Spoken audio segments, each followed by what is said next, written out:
All of us, कई बार मतलब मैंने देखा है कि हमारे मेरे कई मित्र एचआरडीसी या एमएमटीसी के डायरेक्टर बहुत सख्त रहते हैं। वो कहते हैं आप सबको वीडियो ऑन रखना ही होगा, अदरवाइज वो कहते हैं हम कार्रवाई करेंगे। So I repeat, please your audio on and video off, video sorry audio off and video on.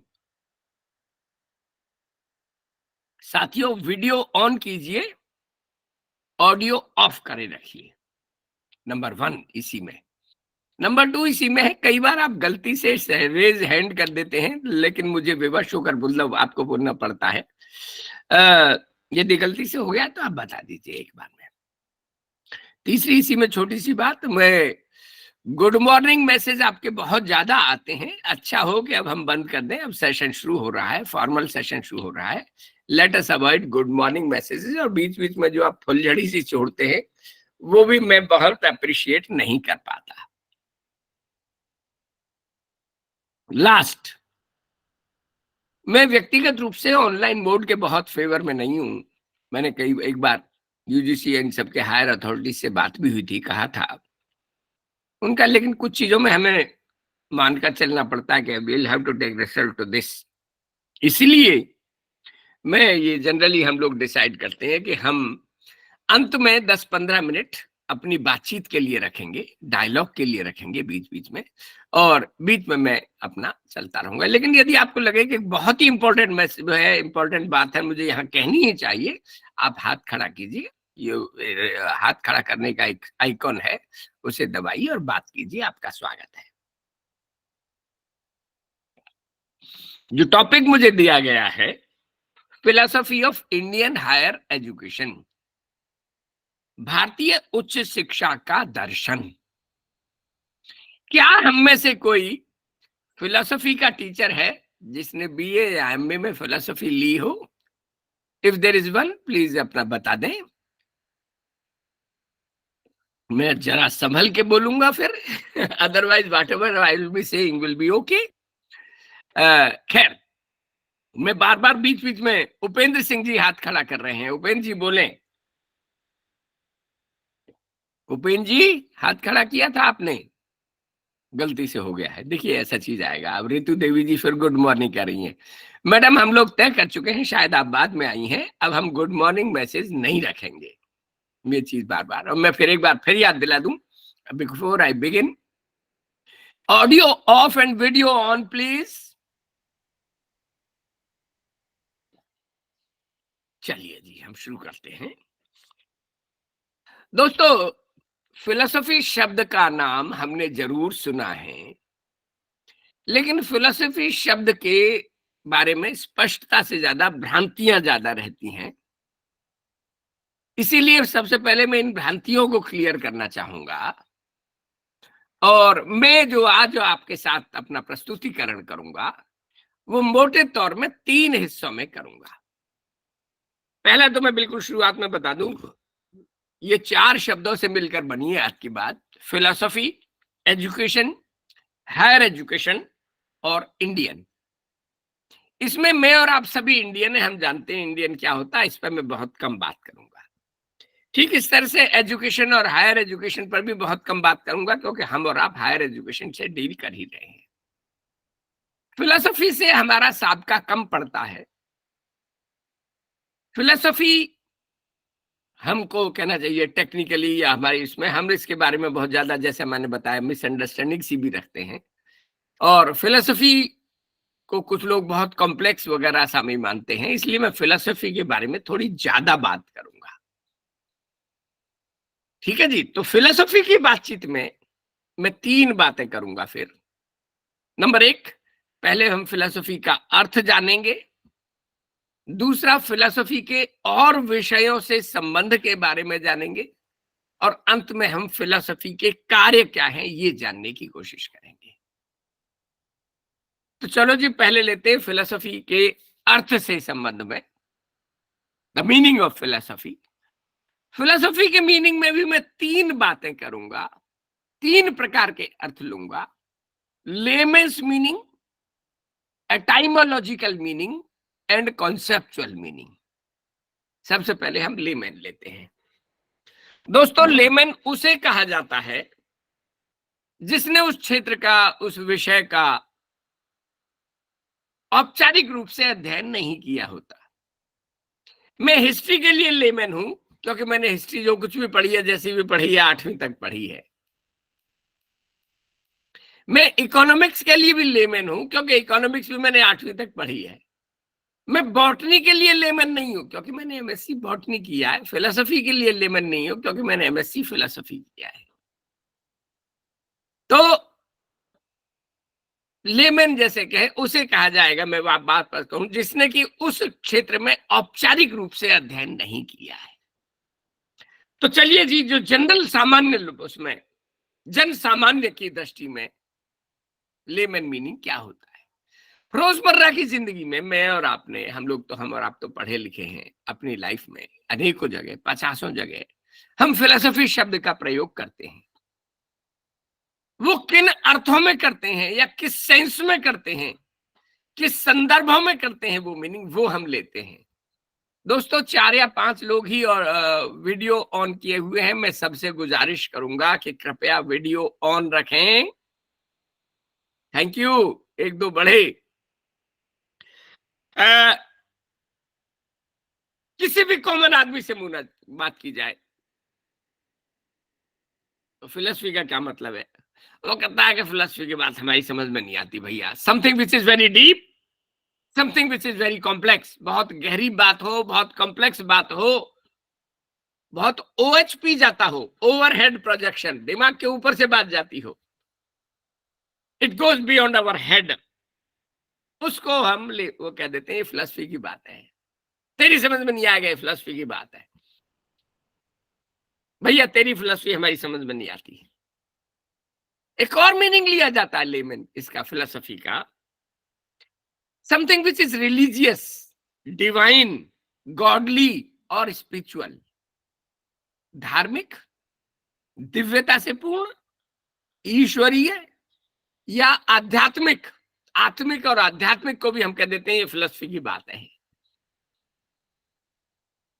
कुछ लोग और कहते हैं कि फिलोसफी का मतलब है, दर्शन का मतलब है the world beyond this world, इस दुनिया के आगे जो दुनिया है, इस दुनिया के परे जो दुनिया है,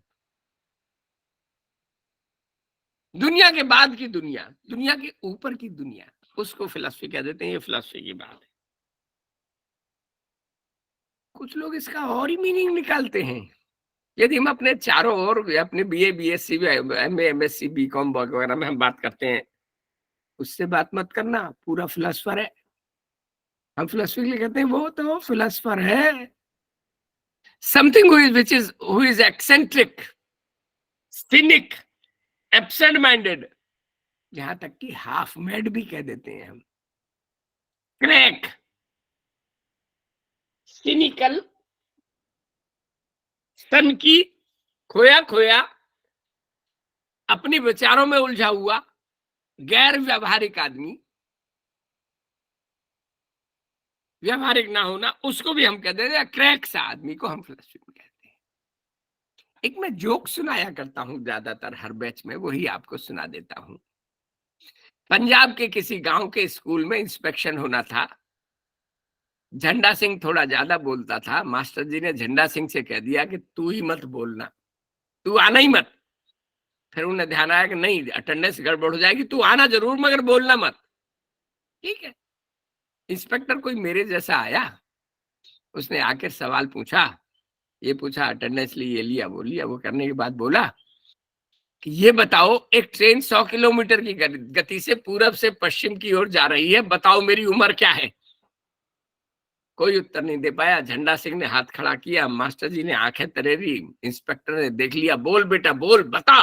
कि जी बता दूं? कि हाँ। कि जी आपकी उम्र 56 साल है। हैं, ये तो सही बता दिया, कैसे निकाला बता जरा। कि जी मेरे घर में मेरा बड़ा भाई है, वो भी ऐसे ही खूब सवाल पूछता है जैसे आप पूछ रहे हो। उसने बीए फिलोसफी किया है और उसकी उम्र 28 साल है और वो आधा पागल है।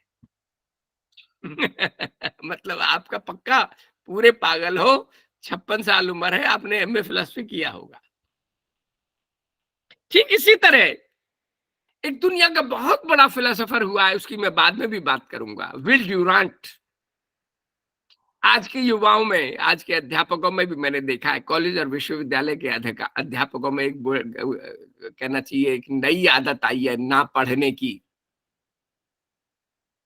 तो मैं 30 मार का नहीं हूँ, खुदा का भाई नहीं हूँ। मैं जिस कमरे में बैठा हूँ 5000 किताबें हैं, मुझे कुछ 6 महीने लगे थे इन किताबों को कंप्यूटराइज करने में। तो अब मैं पूरा पागल मानता हूँ अपने आप को, पूरे पागल के नजदीक हूँ। कभी आपका दिमाग खराब हो जाए तो पढ़िएगा will Durant, story of philosophy. आप सबको पढ़नी चाहिए। It is a wonderful classic book which was meant for layman. Layman के लिए लिखी गई थी। खैर, मैं और बात करूंगा। तो इस किताब में 2 और मीनिंग दिए गए फिलोसफी के, मेरे आपके लेमैन की तरह से। वो कहता है philosophy is searching a black cat in a dark room when it is not there. अंधेरे कमरे में काली बिल्ली को ढूंढने की प्रक्रिया, जब बिल्ली है ही नहीं तो लठ मारना, बेसर पैर की बात करना। एक और प्रीफेस में ही वो कहता है कॉमन लोगों के लिए, philosophers are cowards, they do not fight with swords, rather they fight with words। philosophers वो डरपोक लोग हैं जो तलवारों से युद्ध नहीं लड़ते, वो शब्दों से युद्ध लड़ते हैं। एक और मीनिंग लिया जाता है, मान लो आप अलीगढ़ मुस्लिम यूनिवर्सिटी में जा रहे हैं और अलीगढ़ मुस्लिम यूनिवर्सिटी में डिपार्टमेंट से आप गुजर रहे हैं और एक डिपार्टमेंट में ये किताब है और ये किताब मोटी सी ये है कि जी ये किताब क्या है, किस चीज की है, कि फिजिक्स की है। इसमें क्या है, फिजिक्स है। मान लो डिपार्टमेंट में जा रहे हैं, ये कौन सा डिपार्टमेंट है, फिजिक्स है। ये क्या कर रहा है, टीचर पढ़ा रहा है। क्या पढ़ा रहा है? वो कहता है जी ये फिजिक्स पढ़ा रहा है। बच्चे क्या पढ़ रहे हैं, फिजिक्स पढ़ रहे हैं। तो मीनिंग क्या हुआ, physics is something which is taught in the department of physics. आप में से भैया नाम बता दो लो जी, नाम बता देता हूं। फिर ये कहता है फिलोसफी डिपार्टमेंट कौन सा है, something which is taught in the department of philosophy is philosophy. ये बड़ी सरकुटस से डेफिनेशन हुई। बाबा कहाँ है, स्कूल के सामने। स्कूल कहाँ है, बाबा के घर के सामने। अच्छा, दोनों कहाँ हैं, आमने सामने। ऐसी भी परिभाषा दी जाती है जिनसे कुछ मिलता नहीं है। ये इसी तरह की परिभाषा है। Philosophy is taught something in the department of philosophy. Philosophy वो है जो फिलोसफी डिपार्टमेंट में पढ़ाई जाती है, कोई मतलब नहीं निकला। इस तरह की खूब परिभाषाएं देते हैं। ये सारी हुई लेमेंस परिभाषाएं, जन सामान्य की दृष्टि से फिलोसफी का अर्थ। इसके अब एक शाब्दिक अर्थ की ओर चलेंगे हम, दूसरे अर्थ की ओर, शब्दों का अर्थ, etymology. Etymology is the branch of philosophy which deals with the meaning of words and terms. Etymology शब्द मीमांसा दर्शन की वह शाखा है जो शब्दों के शाब्दिक अर्थ से, शब्द और संकल्पनाओं के शाब्दिक अर्थ से संबंध रखती है। Terms and concept. मैं वही कह रहा हूं ना, मैं थोड़ा पागलपन का दौर मुझ पे थोड़ा है, क्योंकि मेरी एमए फिलोसफी की थीसिस भी मीनिंग ऑफ मीनिंग पर थी। उसमें हम ये कहते हैं कि दुनिया में हर शब्द के 2 प्रकार होते हैं, ज्यादातर 2 अर्थ होते हैं। एक अर्थ होता है डेनोटेटिव मीनिंग, दूसरा अर्थ होता है कोनोटेटिव मीनिंग। डेनोटेटिव यानी मूल अर्थ, मूलार्थ, मूल अर्थ, basic meaning, fundamental meaning, original meaning, primary meaning, first meaning जिस शब्द को दिया जाता है वो कहलाता है डेनोटेटिव मीनिंग। फिर समय, समाज और संस्कृति के साथ, समय के विकास के साथ साथ जो अर्थ बदल के नए नए अर्थ देते रहते हैं वो बन जाता है गुणार्थ, कोनोटेटिव मीनिंग, गुणार्थ। समय के साथ साथ जो शब्द अलग अलग मतलब ले लेता है। मैं अक्सर एक उदाहरण दिया करता हूं। दलितों के लिए गांधी जी ने एक शब्द दिया था जो बहुत शानदार शब्द था, उसका मीनिंग, डेनोटेटिव मीनिंग बहुत शानदार था। लेकिन आज यदि किसी व्यक्ति को आप उस नाम से बोल दें तो आपको 2 साल की जेल हो जाएगी। गांधी जी ने दलितों के लिए, मतलब जो आप मेला ढूंढने वाले थे उन लोगों के लिए कहा था ये हरिजन है, हरि के जन। As a matter of fact मुझे बहुत खुश नसीब होना चाहिए, अच्छा होना चाहिए, मैं हरि का आदमी हूं, मैं हरिजन हूं। लेकिन कालांतर में समय के साथ साथ, समाज के विकास के साथ साथ इसका मीनिंग और इतना बदलता गया कि हरिजन का एक बड़ा अपमानजनक शब्द होना लग गया, और इसलिए भारत सरकार ने इसको कानून बनाकर हरिजन शब्द बोलने पर बैन लगा दिया। खैर, इसी तरह से फिलोसफी शब्द के हम शाब्दिक अर्थ को ढूंढे, मूल अर्थ क्या था, और दूसरे हिस्से में संकल्पनात्मक अर्थ, जो वास्तव में जो और अलग अलग अर्थ जो आज बन पाए हैं वो क्या है, वो हम जानने का प्रयास करें। यहाँ एक चीज मैं और बता दूं प्रमुख, फिलोसफी शब्द को हिंदी में दर्शन कहते हैं, क्योंकि शाब्दिक अर्थ है। फिलोसफी शब्द आया है ग्रीक और लैटिन काल में। हिंदी का जो शब्द है दर्शन, वो आया है संस्कृत से। तो चूंकि दोनों शब्दों की उत्पत्ति अलग अलग समाज, अलग अलग संस्कृतियों, अलग अलग भाषाओं से हुई है, इसीलिए दोनों के शाब्दिक मूल अर्थ भी अलग अलग हैं। कोनोटेटिवली या गुणार्थ में रूप में हमने इन दोनों को मान लिया, यही दर्शन है, यही फिलोसफी है, लेकिन मूलार्थ के रूप से दोनों के अलग अलग अर्थ हैं। हम जानने का प्रयास करें। हम पहले जाने फिलोसफी का अर्थ क्या है। हम सब ने यदि जो BA फिलोसफी वगैरह में पढ़ाते हैं, फिलोसफी दो शब्दों से मिलकर बनता है, फिल ओ सोफी। फिल माने लव और अट्रैक्शन, और sophy means wisdom. Wisdom, love प्रेम, अट्रैक्शन चाह, एफिलिएशन जुड़ाव। सोफी विजडम विवेकशीलता। अर्थात फिलोसोफर कौन है? जो विवेक से प्रेम करे। विवेक यहाँ लड़के का नाम नहीं है, विवेक एक गुण का नाम है। One who loves wisdom is a philosopher. जो विवेकशीलता से प्रेम करे वो फिलोसोफर है। यहां विवेकशीलता क्या है, हम इसकी बात करेंगे। विवेकशीलता किसे कहें? मैं ब्रीफ में एक बात करूं, क्योंकि टॉपिक थोड़ा लंबा है, मुझे शॉर्ट में बोलो, मतलब मैं इसको भी कोशिश करूंगा कि आपको 1.5 घंटे में बातचीत में पूरा कर पाऊं। एक ही उदाहरण लूं। विवेकशीलता ये नहीं कह सकते कि अमीर लोगों में ही होती है, ये नहीं कह सकते बड़े लोगों में ही होती है, ये नहीं कह सकते अमेरिका के लोगों में ही हो सकती है, ये नहीं कह सकते पुरुष लोगों में ही हो सकती है। अफ्रीका के जंगली जाति के किसी छोटी सी बच्ची में भी विवेकशीलता हो सकती है। और जरूरी नहीं कि अमेरिका के सारे मेल्स जो अमीर हैं वो ही विवेकशील होंगे, ऐसा नहीं है। Anybody could be wise. मैं फिर एक उदाहरण सा ही दिया करता हूं, मैं फिर एक यहां दूंगा। मतलब मैं, एक राजा साहब थे, वो अपनी पत्नी के लाख कहने पर भी अपने साले साहब को मुख्यमंत्री नहीं बना रहे थे, और कह रहे वो विवेकशील नहीं है। एक बार राजा साहब अपने लावा लश्कर के साथ 300, 400, 500 आदमियों के साथ कहीं जा रहे थे। रास्ते में कहीं रुके, वहां उन्हें शोर सुनाई दिया दूर गांव की ओर से। उन्होंने देखा मौका अच्छा है, उन्होंने अपने साले साहब को भेजा कि साले साहब देख के आइए वहां शोर क्यों हो रहा है। साले साहब आए तो उन्होंने कहा जी वहां 2 आदमी खेत पर लड़ रहे हैं। खेत की मेड़ पर एक कह रहा है ये मेरा पेड़ है, दूसरा कह रहा है ये मेरा पेड़ है। दोनों का खेत बिल्कुल लगे हुए हैं। उनका साले साहब ये और मालूम करके आइए, मंत्री जी ये मालूम करके आइए कि गांव के और लोग कहाँ हैं। वो फिर गया, फिर लौट के आया। उसने कहा जी गांव के ज्यादातर लोग अब तो यही हो इकट्ठे हो गए, अब और इकट्ठे हो गए। आधे लोग इधर हैं, आधे लोग इधर हैं, एक कुछ उसकी बात कर रहे हैं, कुछ उसकी बात कर रहे हैं। अच्छा एक चीज और मालूम करके आइए मंत्री जी, गांव के पंच सरपंच बड़े बूढ़े लोग कहाँ हैं। वो फिर गया, फिर लौट के आया।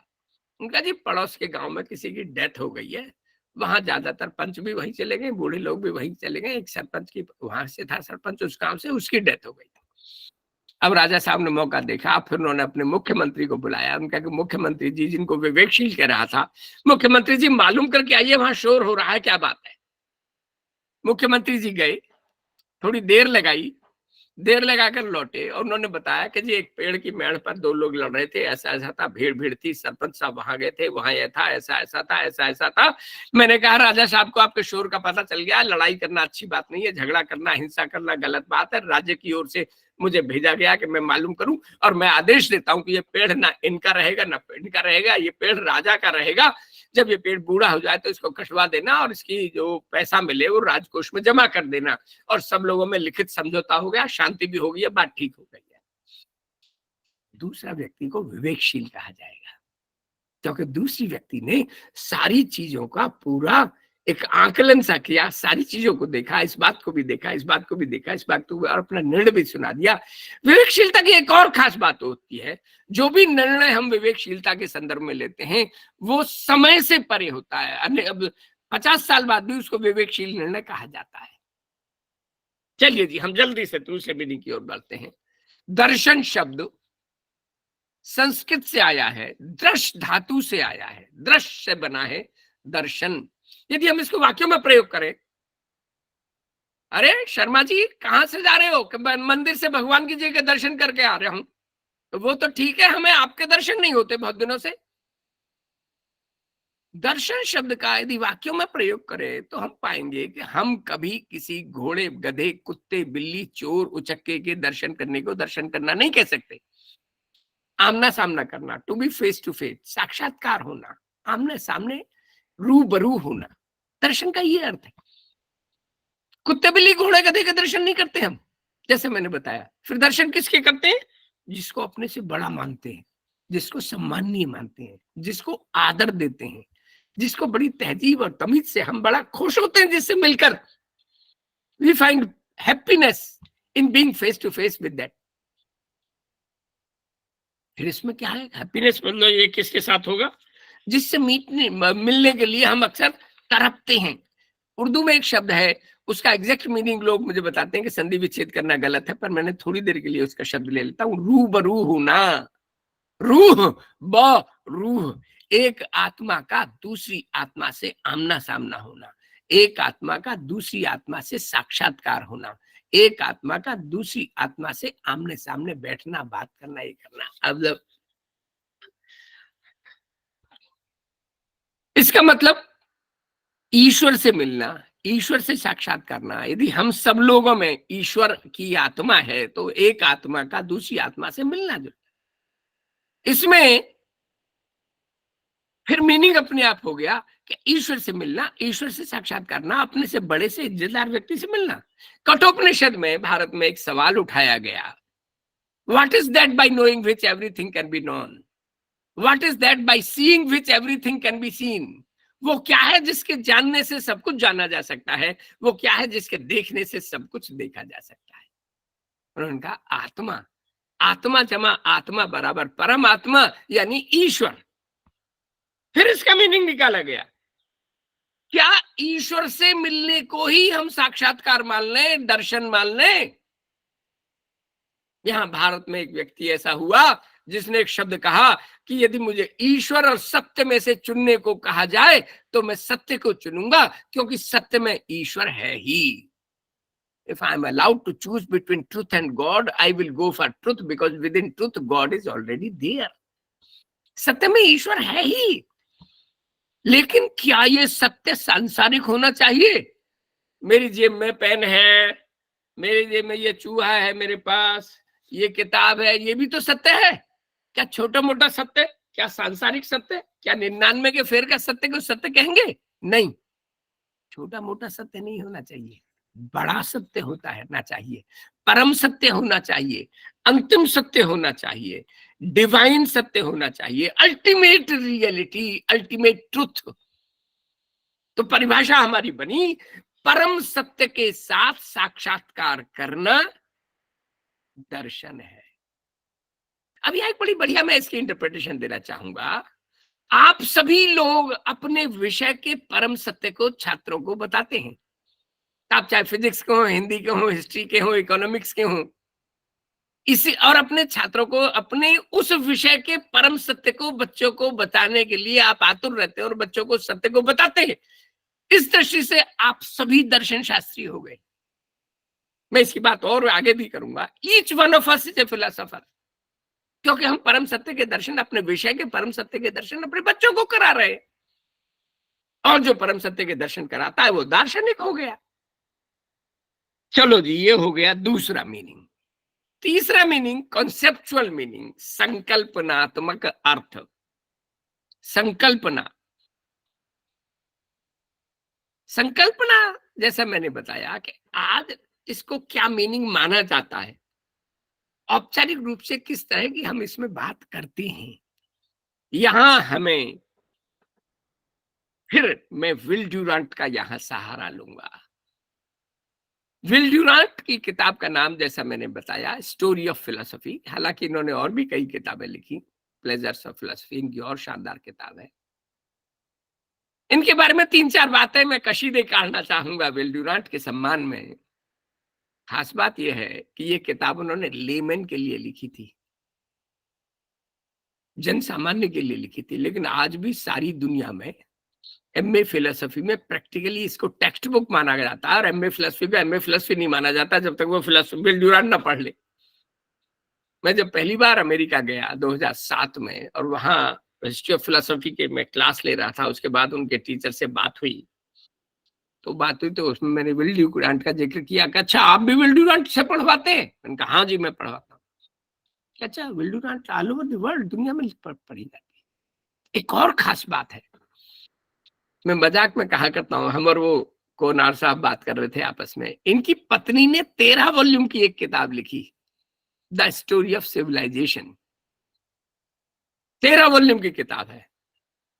इंदौर यूनिवर्सिटी लाइब्रेरी में वो किताब एक बार भी 13 वॉल्यूम में एक भी वॉल्यूम एक बार भी इशू नहीं हुआ। और विल ड्यूरांट की किताब सबसे ज्यादा इशू ही नहीं होती, हर 5 साल में रीप्रिंट भी हो जाती है, लाखों लाखों प्रतियां बिक चुकी हैं इसकी। तो डीजे ओकोनार साहब से रात में मजाक कर रहा था कि सर ऐसा है, लाए शायद ऐसा रहा होगा कि इसने अपनी पत्नी से कहा होगा कि हे सुभगे तुझे 13 वॉल्यूम लिखने पड़े, मैं एक ही वॉल्यूम लिखूंगा, काम चल जाएगा। एक और खास बात है इस किताब की, 1930 के आसपास ये पब्लिश हुई थी और मेरे पास ओरिजिनल एडिशन था, लेकिन मेरा कोई छात्र इस किताब से ज्यादा प्रेम करता था, इसलिए किताब आज मेरे पास नहीं है, मेरे पास बाद के वॉल्यूम्स है।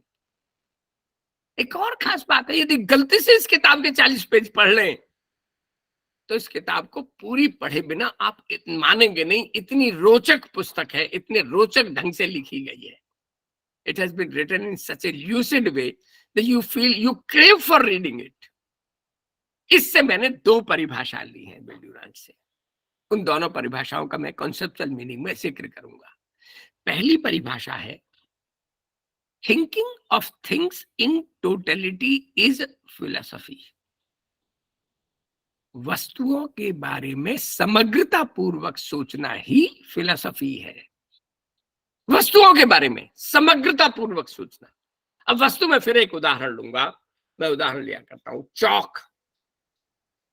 चौक चौक के बारे में समग्रता पूर्वक सोचे तो चौक का दर्शन हो जाएगा। तो चौक के बारे में केमिस्ट्री वाले से पूछे कि सब ये क्या है, वो कहेगा कैल्शियम कार्बोनेट है, इसके एसिड से ये रिएक्शन है, बेसिस से रिएक्शन ये है, मेटल से ये रिएक्शन है, नॉन मेटल से ये रिएक्शन है, इसके ऑक्सीडेशन ऐसा होता है, रिडक्शन ऐसा होता है, इसकी ये प्रॉपर्टीज हैं, और वो 40 पेज लिख देगा। That will B chemistry of chalk. यदि किसी फिजिक्स वाले से पूछा जाए कि ये क्या है, वो कहेगा इसका जनरल प्रॉपर्टीज ये हैं, मैग्नेटिक प्रॉपर्टीज ये हैं, इलेक्ट्रिक प्रॉपर्टीज ये हैं, लाइट की प्रॉपर्टीज ये हैं, इसका मैकेनिक्स ये है, इसका बॉइलिंग पॉइंट ये है, मेल्टिंग पॉइंट ये है, वो भी 40 पेज लिख देगा। That will B physics of chalk. Mathematics वाले से पूछा जाए, TIFR Tata institute of fundamental research में मेरे मित्र थे प्रोफेसर शर्मा, एक बार मैंने उनसे पूछा कि सर ये क्या है, it is a tapering cylinder, it is broader at the base and smaller at the tip, and इसका नीचे का एरिया का ये फार्मूला है, ऊपर के एरिया का ये फार्मूला है, इसका सरफेस का ये फार्मूला है, इसके वॉल्यूम का ये फार्मूला है। तो 40 ना सही 5 पेज तो लिख ही देंगे। That would be mathematics of chalk. दोस्तों सारे देश में एक समय पर चॉक को लगभग बनाने वाले 70% बच्चे थे। खुदा ना खास्ता यदि एक किसी बच्चे से पूछा जाए कि ये क्या है, तो शायद वो उत्तर दे ये फांसी का फंदा है, मेरा बचपन इस चौक ने खत्म कर दिया। इस चौक की वजह से मैं स्कूल नहीं जा पाया, इस चौक की वजह से मैं पढ़ नहीं पाया, इस चौक की वजह से मैं इंसान नहीं, बड़ा आदमी नहीं बन पाया, कुछ नहीं कर पाया। ये चौक फांसी का फंदा है। लेकिन यदि उस फैक्ट्री के मालिक से पूछा जाए कि ये क्या है, वो कहे जी मेरी रोजी रोटी है, मैं अपने बच्चे पाल रहा हूं इससे। प्रोफेसर एम के दास डीन एजुकेशन रहे हैं काशी विद्यापीठ में। एक बार मैंने उनसे पूछा कि सर ये क्या है, वो कहते हैं क्रांति का औजार है ये chalk, it's a tool of revolution. अध्यापक सैकड़ों क्रांतियां रोज इस चौक से करता है। अध्यापक इस चौक से अध्यापक बनाता है, टीचर्स बनाता है, लॉयर्स बनाता है, डॉक्टर्स बनाता है, बैंकर्स बनाता है, आर्मी मैन बनाता है, थिंकर्स बनाता है, पॉलिटिशियंस बनाता है, और न जाने क्या क्या बनाता है। रोजाना सैकड़ों क्रांतियां कक्षा में अध्यापक इस चौक के द्वारा करता है। क्रांति का औजार है ये चौक। अब हम सारे उत्तरों को मिला लें, क्योंकि हमारी परिभाषा थी thinking of things in totality, वस्तुओं के बारे में समग्रता पूर्वक सोचना। और यहाँ फिर बिल ड्यूरांट कहता है कि वस्तु, व्यक्ति, स्थान, विचार, person, place, things and ideas, इनके बारे में समग्रता पूर्वक सोचना। तो चौक के बारे में फिजिक्स की दृष्टि से, केमिस्ट्री की दृष्टि से, मैथमेटिक्स की दृष्टि से, पॉलिटिकल साइंस की दृष्टि से, हिस्ट्री की दृष्टि से, इकोनॉमिक्स की दृष्टि से, अध्यापक की दृष्टि से जो संपूर्ण रूप से हम सोचें, that will B philosophy of chalk. It can be philosophy of AMU, philosophy of India, philosophy of anything. जो आप अपना कोई भी टॉपिक ले लीजिए, उसको समग्रता पूर्वक सोचना चाहे, पढ़ेंगे, सोचने जाएंगे, तो उसकी फिलॉसफी हो जाएगी। Thinking of things in totality, वस्तु, व्यक्ति, स्थान और विचार के बारे में समग्रता पूर्वक सोचना। ये हो गया एक अर्थ। विल्डियोनाट की किताब से ही मैंने एक दूसरा मीनिंग लिया है, consistent questioning and persistent answering is philosophy। लगातार प्रश्न पूछते रहना और लगातार उत्तर देते रहने का प्रक्रिया ही दर्शन है। कंसिस्टेंट क्वेश्चनिंग, लगातार प्रश्न पूछते रहना, कॉन्सिस्टेंट परसिस्टेंट आंसरिंग, उसी तरह से लगातार उत्तर देते रहना। ये तो संभव ही नहीं है, कभी हो सकता है प्रश्न समाप्त हो जाए। तो एक फिलोसोफर हुआ है डेकार्टे, रेने डेकार्टे, उन्होंने कहा है नहीं, if the known you quadruple the unknown. आप ज्ञान को दोगुना कर दें तो अज्ञान अपने आप 4 गुना हो जाएगा। I take you an example. Swan and Shildon ने 1638 में सेल थ्योरी दी थी। बायोलॉजी से मैं एक उदाहरण ले रहा हूं। उन्होंने कहा था living beings are made up of cells, और सेल के बीच में एक कोई डार्क स्टेन है जिसको बाद में हम लोगों ने न्यूक्लियस के नाम से जाना।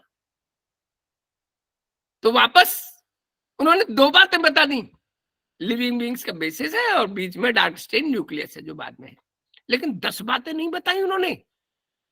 सेल जीता कैसे है, सेल खाता कैसे है, सेल क्या मरता है, क्या सेल रेस्पायर करता है, क्या सेल एक्सक्रीशन भी करता है, क्या सेल कुछ वो भी करता है, इस तरह के नर्वस, क्या सेल जन्म लेता है, क्या सेल डिवाइड करता है, क्या सेल अगली परिवार जनरेशन में जाता है। 10 सवाल हम लोगों ने उठा दिए। ऐसे लगातार प्रश्न पूछते रहना और लगातार उत्तर देते रहने की ना खत्म होने वाली प्रक्रिया, अनएंडिंग जर्नी। फिलोसोफर कहता है मेरी जिंदगी एक मुसलसिल सफर है, जो मंजिल पे पहुंचा तो मंजिल बढ़ा दी। मेरी जिंदगी एक ना खत्म होने वाला सफर है। फिलोसफी की दृष्टि से मेरी जिंदगी है जो ना कभी खत्म नहीं होगी। ऐसा सफर, प्रश्नों का सफर कभी खत्म नहीं होगा। जैसे ही मुझे प्रश्नों का उत्तर मिल जाएगा, मैं और आगे बढ़ जाऊंगा और आगे बढ़ जाऊंगा। That unending journey of answering and questioning and answering is the process of philosophy. Will Durant साहब की डेफिनेशन करें। एक और परिभाषा मैंने भारत से ली है। भारत में एक बहुत प्रसिद्ध थिंकर हुए, फिलोसोफर्स हुए, प्रोफेसर केसी भट्टाचार्य, जादवपुर यूनिवर्सिटी में प्रोफेसर थे। उनकी किताब है प्रॉब्लम्स ऑफ फिलोसफी। उसमें से मैंने परिभाषा ली है। वो परिभाषा थोड़ी सी लंबी है, कॉम्प्लेक्स सी है। परिभाषा कहती है understanding and appreciating life and universe as a whole. जीवन और ब्रह्मांड को संपूर्ण रूप में समझना और सराहना करना ही दर्शन है। Understanding and appreciating life and universe as a whole. मैं अपने एमएड स्टूडेंट के साथ इसको 1 घंटे में इसी पूरी परिभाषा की व्याख्या किया करता था, चिंतन किया करता था। मैं हर एक बच्चे से पूछता था इसमें, तो हमारे बच्चों ने 11 या 13 अर्थ इसमें से निकाले हैं। Understanding life as a whole, appreciating life as a whole, understanding life and universe, appreciating life and universe, understanding life and universe as a whole, appreciating life and universe as a whole। और तब फिर हम बाद में मिलाए understanding and appreciation, जीवन और ब्रह्मांड के बारे में संपूर्ण रूप से समझना और सराहना करना। इसका मैं एक प्रैक्टिकल उदाहरण देता हूं। फिर दोस्तों, नीम का पेड़ आप सभी ने देखा होगा, एक उसी का थोड़ा छोटा सा रिश्तेदार है जिसको कहते हैं खिरनी।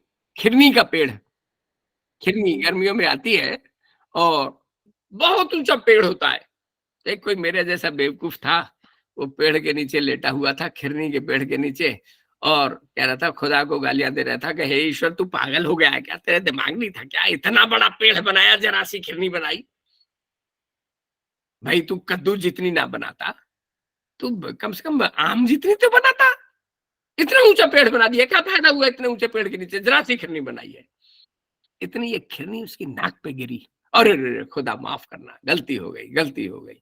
यदि ये खिरनी आम छोड़ बेर भी होता तो मेरी नाक वहां नहीं रहती जहां होती। ईश्वर ने जो भी किया है सही किया है। मैं बायोलॉजी का स्टूडेंट हूं, आप पाएंगे दुनिया में ज्यादातर जितने बड़े पेड़ है, फल छोटा होता है। जितना ऊंचा होगा फल छोटा आएगा। कद्दू, काशी फल नीचे होता है। इतना ही नहीं, और आगे पढ़े, जो नारियल है, नारियल के पेड़ के नीचे कोई सोता नहीं है।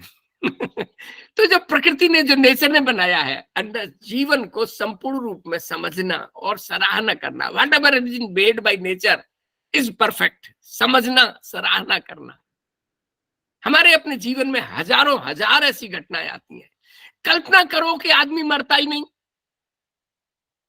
कल्पना करें कि दुनिया में मनुष्य जीना बंद, जीवन लेना, मतलब जन्म लेना बंद कर दे। सारी प्रकृति गड़बड़ हो जाएगी, रड्डम गड्ढ हो जाएगी। They will all be confusion and chaos. इसीलिए ये चीजें दुनिया में, ब्रह्मांड में जैसी भी हैं, उनको समझना और सराहना करना ही दर्शन है। तो ये हुआ मीनिंग।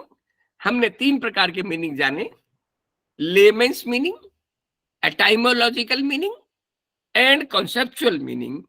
अब हम अगली के बारे में बात करते हैं। 2 बातें कि एक व्यक्ति के बारे में, क्या वो फिलोसोफर है, और यदि उस फिलोसफी के और विषयों से क्या संबंध है।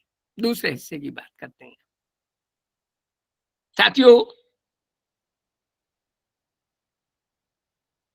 मैं कहा करता हूं कि दुनिया का हर व्यक्ति फिलोसोफर है।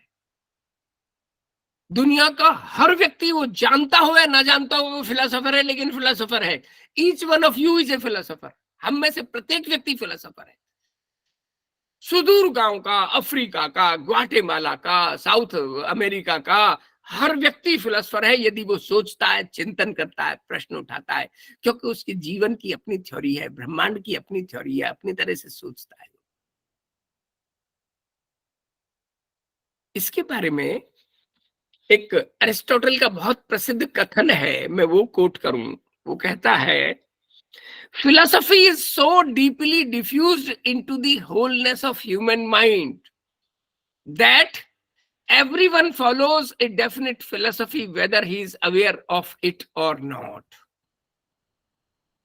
फिलोसफी हमारे जीवन की समग्रता में इतने गहरे बैठ गई है कि दुनिया का प्रत्येक व्यक्ति किसी न किसी दर्शन को मानकर चलता है, चाहे वो इस बात को खुद जानता हो या ना जानता हो। Every man on this earth is a philosopher. जो भी व्यक्ति चिंतन करता है, हमारे मन मस्तिष्क, हमारे मेंटलिटी में इतने गहरे बैठ गई है कि प्रत्येक व्यक्ति किसी ना किसी दर्शन को मानता है।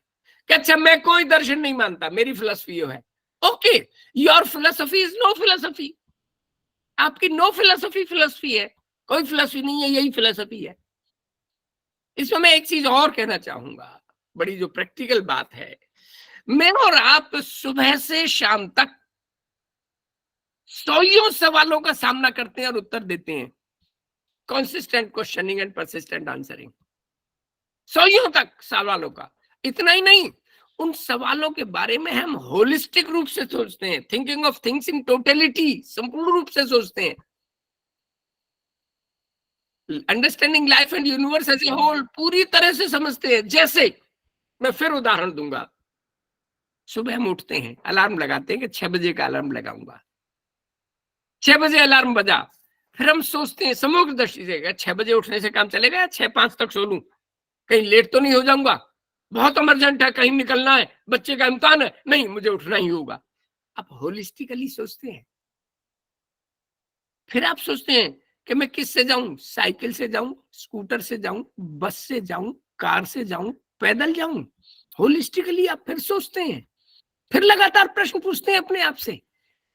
एवरी डिसीजन वी टेक, चाय पीऊं ना पीऊं, चीनी डालूं कितनी डालूं, अब डालूं, गरम है कम गरम है, नमक है कम नमक है, क्या है, सुबह से शाम तक। सच बात यह है कि हजारों हजार सुबह से शाम तक जब तक मनुष्य सोचता रहता है, हम इन प्रश्नों को बार बार सोचते रहते हैं, अपने आप से बार बार प्रश्न करते रहते हैं, सोचते रहते हैं और होलिस्टिकली सोचते हैं। मैं एक अक्सर उदाहरण दे रहा हूं, पिछले 3-4 दिन से मैंने एक उदाहरण पाया है। जब भी मैं अपने बेटा या बेटी के लिए स्कूल देखने जाता हूँ, स्कूल कौन सा चुनूं, मेरे बेटी के लिए स्कूल मुझे चलना है, दाखिला लेना है, कौन सा स्कूल चुनूं, हम होलिस्टिकली सोचते हैं, हर दृष्टि से सोचते हैं। मेरी ताकत कितनी है, दूरी कितनी है, बच्चे को जाने में कितनी देर लगेगी, 50 बातें सोचते हैं। इसी के तरह एक उदाहरण है, मुझे अपनी बेटी या बेटे के लिए वर ढूंढना है, बेटी के लिए वर ढूंढना है, बेटे के लिए बहू ढूंढनी है। होलिस्टिकली सोचते हैं, 50 बातें लगाते हैं हम, 50 सवाल पूछते हैं, thinking of things in totality, thinking of A groom और ए ब्राइड इन टोटलिटी, बहू या वर के लिए समग्रता पूर्वक सोचते हैं हम लोग, लगातार प्रश्न करते हैं, लगातार उत्तर देते रहते हैं, अंडरस्टैंड भी करते हैं, समझते भी हैं। हम छोटे बच्चे, बेटे ये बात तू नहीं समझेगा, हमें समझनी पड़ेगी, ये इस तरह से नहीं, ऐसे समझी। ये चीजें जो समझना, सराहना करना। अभी 1 तारीख को मुझे दिल्ली जाना है, मेरे एक रिलेशन में डेथ हो गई है। अब वहां जाके मैं चुटकुले नहीं सुना सकता, मुझे इस बात को समझना पड़ेगा, मुझे इस बात की सराहना करनी होगी कि मौका गमी का है, गमी के मौके में मैं चुटकुले नहीं छोड़ सकता। इन चीजों को समझना, सराहना करना, संपूर्ण रूप में समझना, संपूर्ण रूप में सराहना करना, ये सब दर्शन है।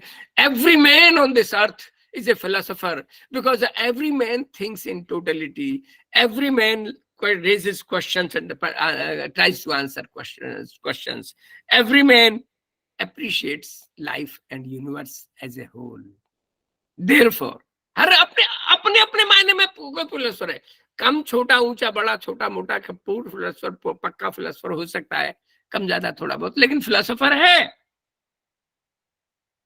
विल्ड्यूरांट नहीं, विज्ञान और फिलॉसफी के बारे में कंपेयर करते हुए कुछ व्यूज रखे अपने, उन्हीं व्यूज को मैं कुछ व्यूज को रखना चाहूंगा। वो कहता है, science is science and philosophy is science of sciences. विज्ञान विज्ञान है, फिलोसफी विज्ञानों का विज्ञान है।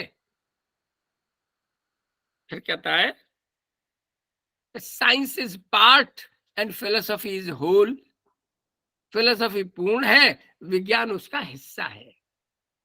कैसे? हमारे हिस्ट्री भी जानते हैं आप और हम लोग।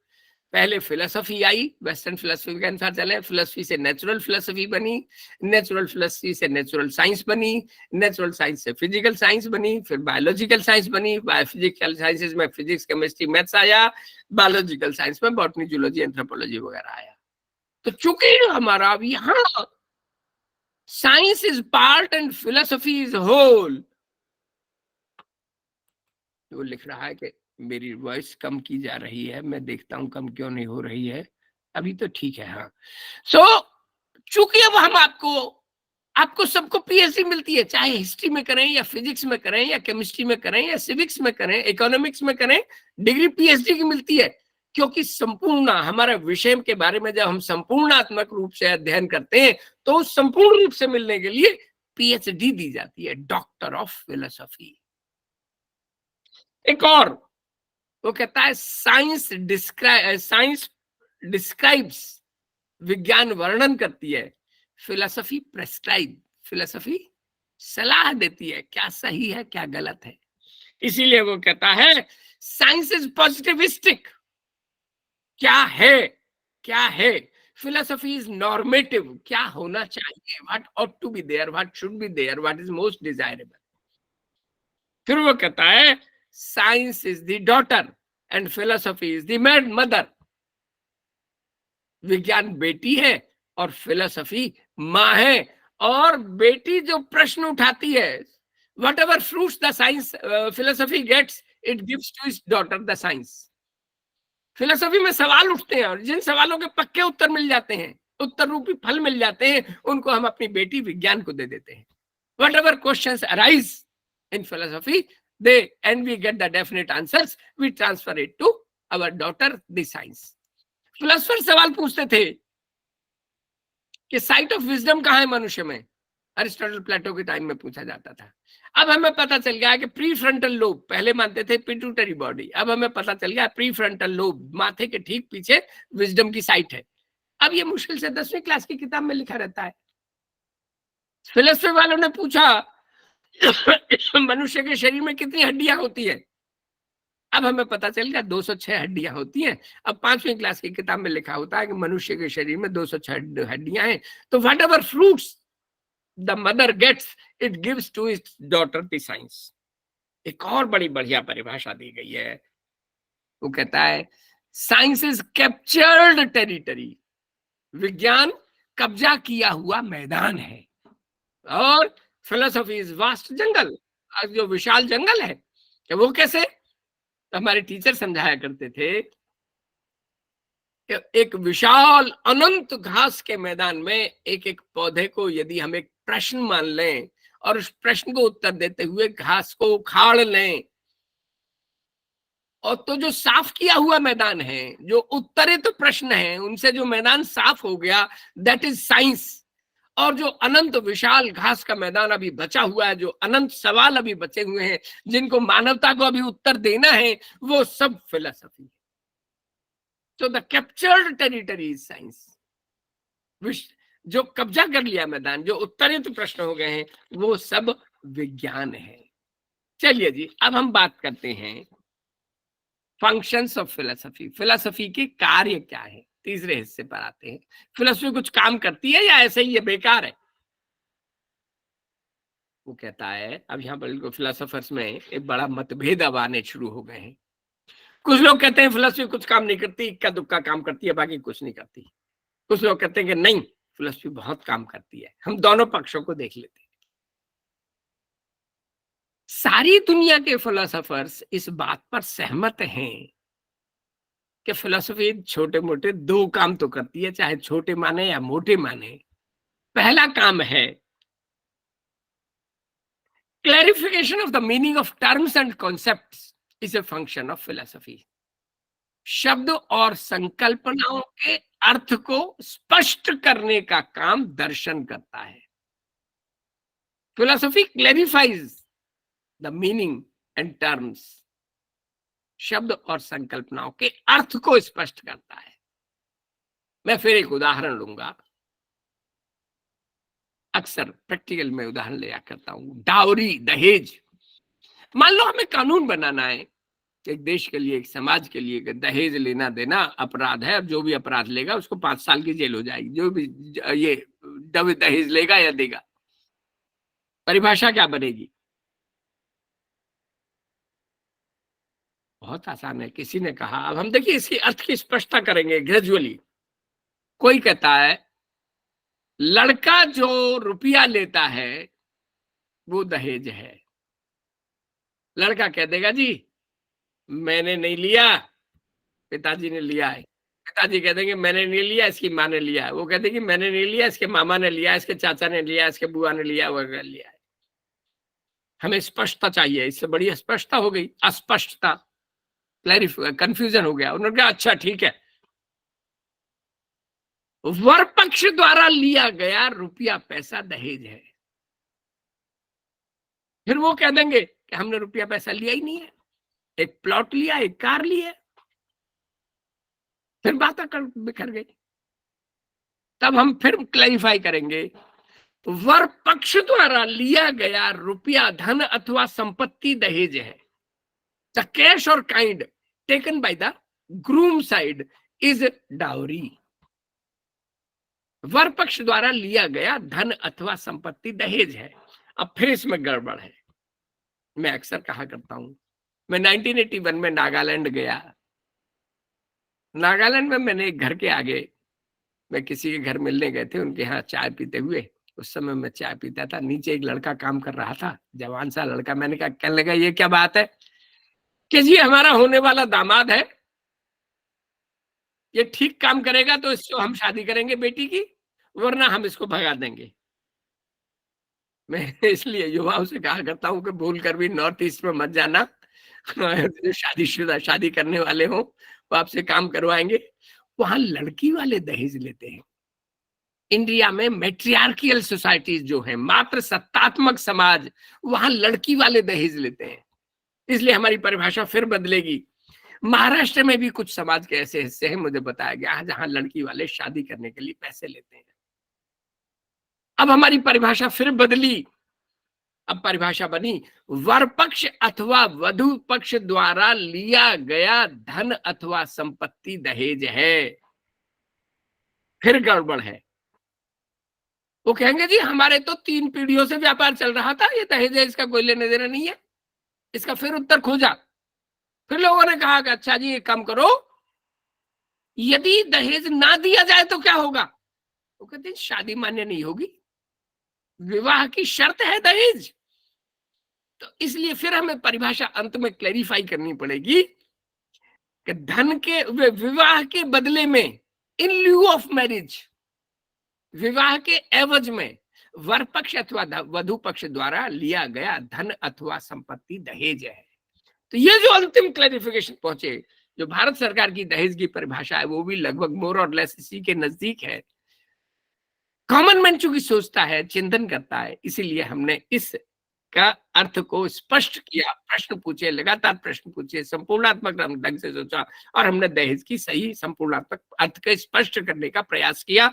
That is one function of philosophy, जो सारी दुनिया के फिलोसफर्स मानते हैं कि एक बड़ा फंक्शन है। दूसरा, developing relationship between terms and concepts. शब्द और संकल्पनाओं के बीच के संबंध को विकसित करना भी दर्शन का कार्य है। शब्द और संकल्पनाओं के संबंध को, आपस में संबंध हो सकते हैं।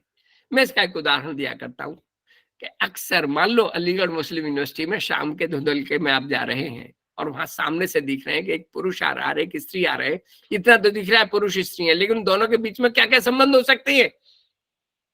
भारत संबंधों का देश है, 50 संबंध हो सकते हैं, भाई बहन हो सकते हैं, माँ बेटा हो सकते हैं, बाप बेटी हो सकते हैं, मित्र हो सकते हैं, पति पत्नी हो सकते हैं, प्रेमी प्रेमिका हो सकते हैं, बुआ भतीजा हो सकते हैं, भाई मतलब चाचा भतीजी हो सकते हैं, और पता नहीं क्या क्या हो सकते हैं। ठीक इसी तरह से दो शब्दों के बीच में भी आपस में संबंध हो सकते हैं। मैं 2 शब्द लेता हूं, एक फिलॉसफी और एक एजुकेशन। अब इन दोनों के बीच में कम से कम 5 संबंध हैं। Philosophy of education, philosophy in education, philosophy for education, philosophical education, educational philosophy. हमारे यहाँ ऑल ओवर इंडिया एमएड में कम से कम 15 यूनिवर्सिटीज में हर बार एनुअल एग्जामिनेशन में पहला पेपर होता, पहला सवाल होता है, what is the difference between philosophy of education, philosophy for education and philosophy in education. ये तीनों शब्द के अलग अलग अर्थ हो जाते हैं। एक 4 शब्द मिलाइए, 3 शब्द। हम और आप कॉलेज और यूनिवर्सिटीज में पढ़ाते हैं, कॉलेज एक शब्द है। हम और आप स्टाफ के मेंबर्स हैं, हमारे यहाँ स्टाफ होता है। एकेडमिक्स हमारी जिंदगी है। तीनों शब्द मिला लीजिए, academic, staff, college. ASC, academic staff college, एक नया मीनिंग मिल गया। हम और आप सभी मनुष्य हैं, ह्यूमन बीइंग्स हैं। हम और आप जहां आते हैं वहां एक सेंटर है। विकास करना एक डेवलपमेंट वर्ड है। रिसोर्स, संसाधन, एक और वर्ड है। चार शब्द मिलाए, human resource development centre, HRDC, human resource development centre, एक नया मीनिंग बन गया। मदन मोहन मालवीय जी BHU के संस्थापक थे। टीचर्स हम हैं ही, हमारी ट्रेनिंग होती है, सेंटर है। MMTTC नया शब्द बन गया, Madan Mohan Malviya teachers training centre. इस तरह से शब्द और संकल्पनाओं के आपस में संबंध विकसित करके भी हम नए अर्थ दे सकते हैं।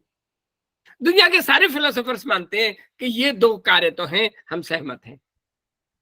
लॉजिकल पॉजिटिविस्ट जिन्हें कहा जाता है, एम्पिरिसिस्ट जिन्हें कहा जाता है, वो यही दो अर्थ मानते हैं, इसके अलावा कोई अर्थ नहीं मानते। इसके अलावा और जो बाकी अर्थ हैं उनके बारे में भी हम पढ़ें। दोस्तों, सारी दुनिया में हर इंसान सारी उम्र जनरलाइज करने के चक्कर में रहता है। बनारस के लोग कैसे हैं, पंजाब के लोग कैसे हैं, केरल के लोग कैसे हैं, अमेरिका के लोग कैसे हैं, अफ्रीका के लोग कैसे हैं, जापान के लोग कैसे हैं। जनरलाइज कैसे करते हैं हम? जनरलाइज करने का भी फिर वही है। अक्सर जनरलाइज करने का मतलब क्या हुआ?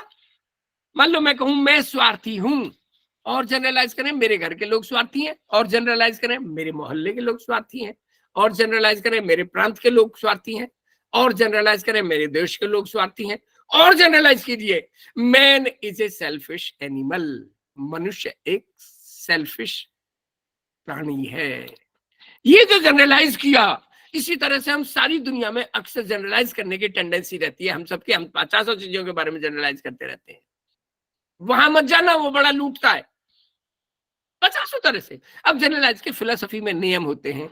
जनरलाइज मोटे तौर पर दो प्रकार के जनरलाइजेशन होती है, इंडक्टिव जनरलाइजेशन, डिडक्टिव जनरलाइजेशन। आगमनात्मक निष्कर्ष, निगमनात्मक निष्कर्ष। तो इनको नियमों से किया जाए, व्यवस्था से किया जाए। जनरलाइजेशन करने के भी नियम है, ओवर जनरलाइज ना किया जाए, जनरलाइजेशन गलत तरह से ना किया जाए, ये भी एक दर्शन का कार्य है। एक और बड़ा इंपॉर्टेंट फंक्शन है फिलोसफी का, डेवलपिंग इमोशनल अंडरस्टैंडिंग।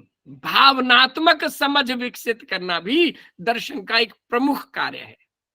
अब भावनात्मक समझ विकसित करने का मतलब क्या है? अक्सर आप पाएंगे सारी दुनिया में, मैं और आप, हर कोई व्यक्ति सोच के देखे, अक्सर हम किसी ना किसी व्यक्ति के चक्कर में रहते हैं कि हे भगवान इस आदमी से पिंड छूट जाए, हे भगवान इसका सामना ही ना करना पड़े, हे भगवान ये दुनिया से उठा लो इसे, I don't want to talk to him. Philosophy कहती है ये संभव नहीं है। The contending point of view, विरोधी मत के अस्तित्व को आप नहीं नकार सकते। विरोधी मत के व्यक्ति के अस्तित्व को आप नहीं नकार सकते। You will have to accept the existence of the contending point of view. विरोधी मत के अस्तित्व को आपको स्वीकार करना पड़ेगा, चाहे आप उससे एग्री करें या ना करें। मैं इसका उदाहरण दिया करता हूं। अक्सर आप देख लीजिए, अखबार में देखिए, हर साल 6 महीने में एक बार स्टेटमेंट आता है अखबार में, भारत और चीन के उच्चाधिकारियों की बैठक हुई, बैठक सौहार्दपूर्ण वातावरण में हुई, दोनों पक्षों ने अपने अपने मत रखे, मत ऐक्य ना हो सका, दोनों पक्षों ने फिर मिलने का वादा किया है। The senior officers of China and India set for a meeting. Meeting was in A cordial atmosphere. Both the sides presented their viewpoints. Consensus could not be reached. Both the sides have agreed to meet again. इसके बहुत गहरे philosophical connotations हैं। दोनों side, सबसे बड़ी बात है दोनों साइडों ने मिले, बहुत बड़ी बात है। बात सौहार्दपूर्ण, जूते चप्पल नहीं चले आपस में, ये कितनी अच्छी बात है कि सौहार्दपूर्ण वातावरण में, इट्स ए ग्रेट अचीवमेंट। इससे भी बड़ी बात है कि दोनों पक्षों ने अपने अपने मत रखे। ये भी तो हो सकता है कि मैं अपनी सुनाऊंगा, तेरी नहीं सुनूंगा। दोनों पक्षों ने अपने अपने मत रखे, ये भी बड़ी बात है। दोनों ने एक दूसरे के मत सुने। मत एक के नहीं हो सका, कोई बात नहीं, कोई चिंता की बात नहीं। इससे बड़ी बात यह है कि हम फिर बैठेंगे और फिर बात करेंगे। To accept the contending party. हम में मतभेद हो, मतभेद होने चाहिए, मनभेद ना हो। मतभेद होने बड़े जरूरी हैं। Let us agree to disagree. हम इस बात पर सहमत हों कि असहमत हैं।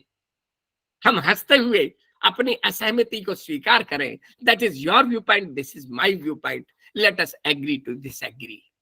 हम इस बात पर हम में मतभेद हों, मनभेद नहीं होने चाहिए। ये दर्शन का एक महत्वपूर्ण कार्य है जो सारी जिंदगी अच्छे जीवन जीने के लिए हमें प्रेरित करता है। अगला कार्य इसी से जुड़ा हुआ है। To tell the best way of life is a function of philosophy. जीवन कैसे जिया जाए, जीवन जीने का सर्वश्रेष्ठ ढंग कौन सा है, जीवन जीने का सर्वश्रेष्ठ तरीका कौन सा है, सबसे अच्छा जीवन कौन सा है। अलग अलग तरह के व्यू होते हैं। कोई कहता है if health is lost, if wealth is lost, nothing is lost. If health is lost, something is lost. If character is lost, everything is lost. ये तरीका जीवन जीने का। उनका नहीं, eat drink and B Mary, that is the way of life. खाओ पियो मौज करो आनंद लो। नहीं, जैसा देश वैसा भेष। Live in Rome as Romans do. Rome में रोमन्स की तरह से रहो, पाकिस्तान में पाकिस्तान की तरह से रहो, पंजाब में पंजाब की तरह से रहो, बंगाल में बंगाल की तरह से रहो। उनका नहीं, यावत जीवेत सुखम जीवित ऋणम कृत्वा गतम पिबेत भस्मीभूतस्य। जब तक जियो उधार लो, जब तक जियो सुख से जियो, उधार लो और घी पियो और मांग लाए तो मारो, क्योंकि घी पी के आप मोटे हुए हो, पैसा लेके थोड़ा ही मोटा होता है कोई। उधार लो और घी पियो, this is the way of life. नहीं, ये नहीं है जीवन जीने का और तरीका। तो ये जो जीवन जीने के हजारों पचासों तरीके हैं, अलग अलग फिलॉसफी वाले अलग अलग तरह से जीवन जीने का सर्वश्रेष्ठ तरीका बताने का प्रयास करते हैं। एक और प्रश्न बड़ा बढ़िया फिलॉसफी का कार्य है,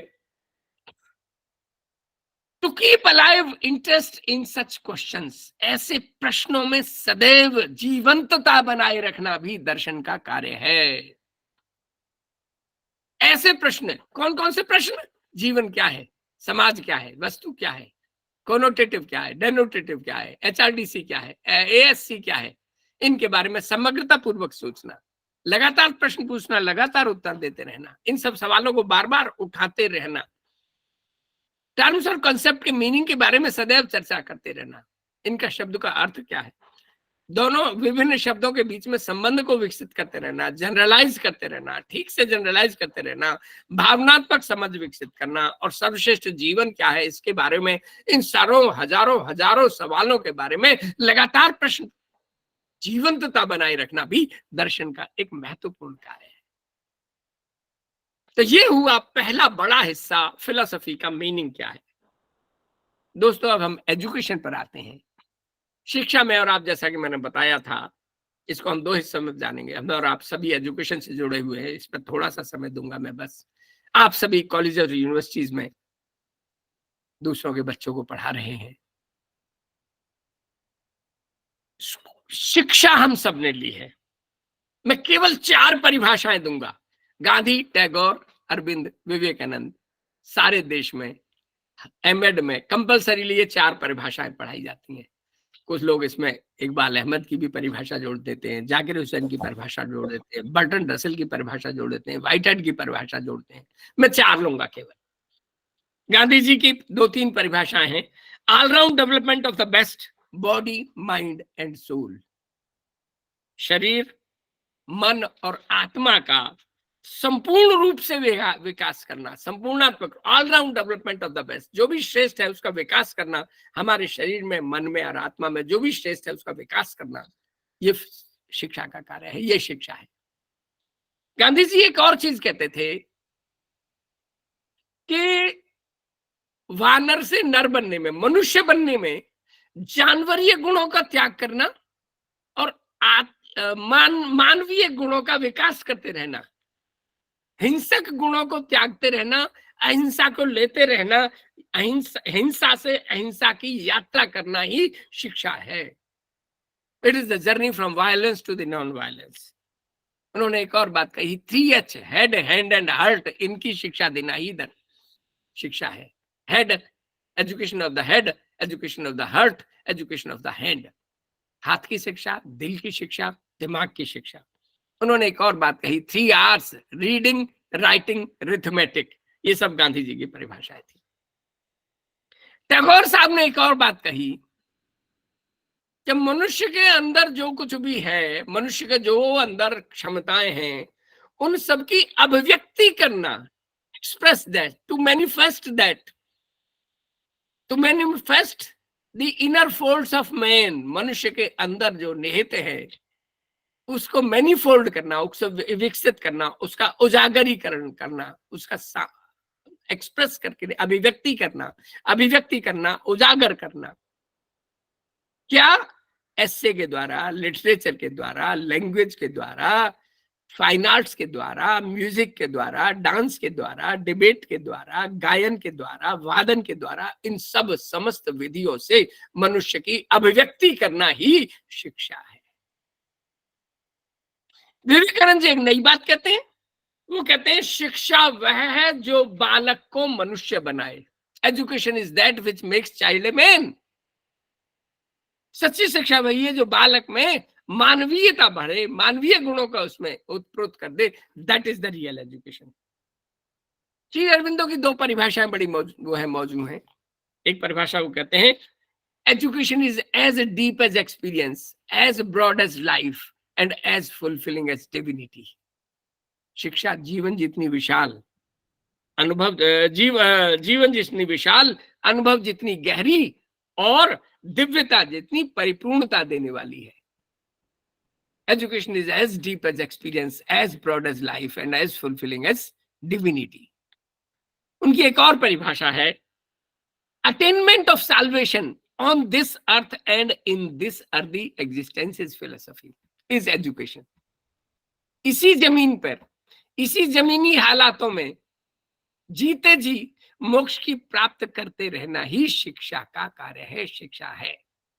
इसी जीने इन्हीं हालातों में हम जीते जी शिक्षा को, मोक्ष को प्राप्त करें। जीते जी मोक्ष को प्राप्त करना, जीते जी आनंद में रहना, जीते जी सच्चिदानंद में रहना ही शिक्षा है। उच्च शिक्षा की बात करें, 2-3 बातें हैं। शिक्षा यह होगी तो उच्च शिक्षा क्या है? बहुत सिंपल है। स्कूल लेवल की शिक्षा को लोअर एजुकेशन कह देते हैं कुछ लोग, हायर एजुकेशन की शिक्षा को उच्च शिक्षा, ऊपर लेवल की। सो 12वीं तक की लोअर एजुकेशन हो गई, 12वीं के बाद की हायर एजुकेशन हो गई। एक क्लासिफिकेशन। दूसरा कहते हैं कि नहीं, भारतीय दर्शन में लोअर लेवल की शिक्षा विद्या थी और उच्च शिक्षा पराविद्या है। मतलब संसार की शिक्षा देना, वर्ल्डली एजुकेशन, वो तो हो गई विद्या।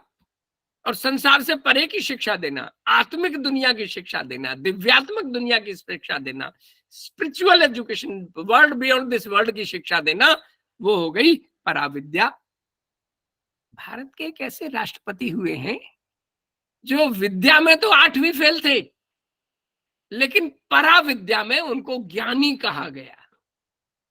और आज भी बताया जाता है कि एजुकेशन इन पार्लियामेंट्री पेपर्स, वो सॉरी, उनके जो ज्ञानी जैल सिंह जी के जो लेख हैं, उनको बाकायदा, उनको जो उन्होंने लेक्चर्स दिए पार्लियामेंट में, उनको बाकायदा कंबाइन किया गया है। और इतनी गहरी दिव्यता और स्पिरिचुअलिटी से भरे हुए रहते थे उनके लेक्चर्स। 8वीं फेल थे वो, लेकिन ज्ञानी कहलाए, अर्थात पराविद्या में वो ज्ञानी थे। ठीक इसी तरह से एक और क्लासिफिकेशन, स्कूल लेवल या लोअर एजुकेशन में हम सदा बात करते हैं क्या है, वहां की उपज कैसी है, वहां की धरती कैसी है, वहां की मिट्टी कैसी है, वहां की जलवायु कैसी है, वहां का मौसम कैसा है, वहां के लोग कैसे हैं, वहां की संस्कृति कैसी है, क्या है, क्या है, क्या है, क्या है। What we study is lower education, why is higher education. ऐसा क्यों है, उपज ऐसी क्यों है, जलवायु ऐसी क्यों है, संस्कृति ऐसी ऐसा क्यों है, सोच ऐसा क्यों है, मानसिकता ऐसी क्यों है, जीवन ऐसा क्यों है, उपज ऐसी क्यों है, कृषि ऐसी क्यों है, क्यों, why is the part of higher education. अब हम बात करें इंडिया की, बिल्कुल ब्रीफ में थोड़ी देर से। दोस्तों इंडिया का मैं कहा करता हूं कि हरि अनंत, हरि कथा अनंता। ईश्वर अनंत है और कथा भी अनंत है भारत के बारे में। भारत की अपनी ज्योग्राफिक बाउंड्रीज हैं, दुनिया का सबसे पुराना जीवित शहर भारत में है Banaras. The oldest living city of the world is in India, Banaras. Bharat का अपना प्राचीन और गौरवशाली इतिहास है। हमारा जो वैदिक एजुकेशन है, गुरुकुल सिस्टम है, टीचर टॉट रिलेशन रही हैं, षड दर्शन रहे हैं, जैनिज्म, बुद्धिज्म, मुस्लिम फिलोसफी भारत में सबसे ज्यादा विकसित हुई है। भारत एक बड़ा, दुनिया के ज्यादातर रिलीजन्स इंडिया में डेवलप हुए हैं। हिंदू, सिख, बुद्ध, जैन, 4 बड़े दर्शन धर्म भारत में विकसित हुए हैं। मुस्लिम फिलोसफी ओरिजिन बाद में हुई, लेकिन डेवलप हमारे यहाँ ज्यादा हुई है। सबसे ज्यादा डेवलपमेंट रिसर्च के सेंटर्स मुस्लिम फिलोसफी के इंडिया में रहे।